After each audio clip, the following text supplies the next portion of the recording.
Halo semuanya, ketemu lagi dengan saya dalam motivasi, renungan, sharing, dan isi hati Tuhan ya guys ya. Jadi hari ini Sabtu, saya ingin berbagi mengenai tentang insiden yang terakhir ini terjadi oleh seorang hambanya ya, yang bernama Charlie Kirk ya, di Utah ya. Jadi waktu itu saya ketika mendengar ini, hati saya masgul ya saudara ya guys. Saya nggak kenal dia secara pribadi juga, dan baru ini saya kenal dia karena insiden dia ini ya.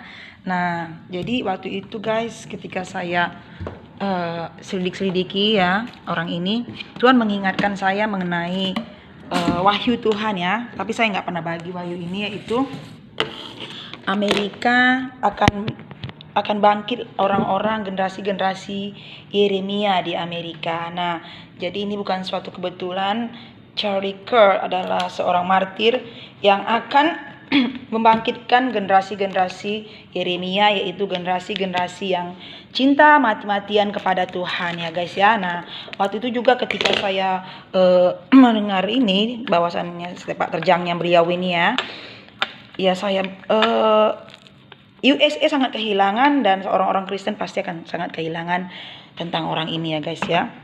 Nah, jadi dia ini adalah CEO dari Turning Point-nya Amerika ya, dan juga Turning Point Faith, dan juga dia membela ya, berdiri untuk kebenaran ya guys ya.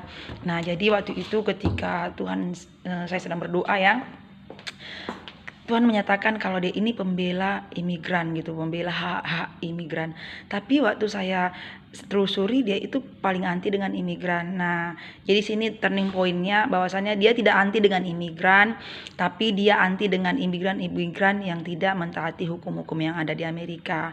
Dan imigran yang mentaati hukum-hukum di Amerika, dia membela hak mereka. Jadi ini yang turning point-nya ya, yang perlu di garis merah ya, bahwasanya juga membela orang-orang imigran ya, karena banyak berita berseliweran ya di sana kalau ini anti imigran.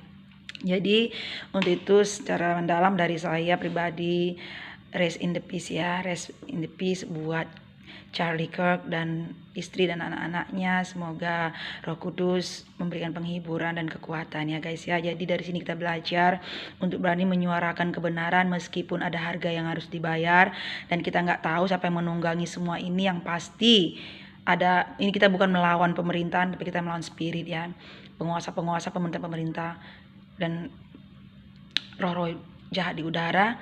Dan juga kita berdoa ya guys ya, supaya bangkit lagi generasi Yeremia untuk menggantikan beliau ini, itu Charlie Kirk. Dan kita percaya siapapun yang melakukan ini, yang menungganginya ini, itu berasal daripada si jahat. Dan kita percaya ini yang terbaik, karena Roma 8 ayat 28 mengatakan segala satu itu terjadi untuk tentang kebaikan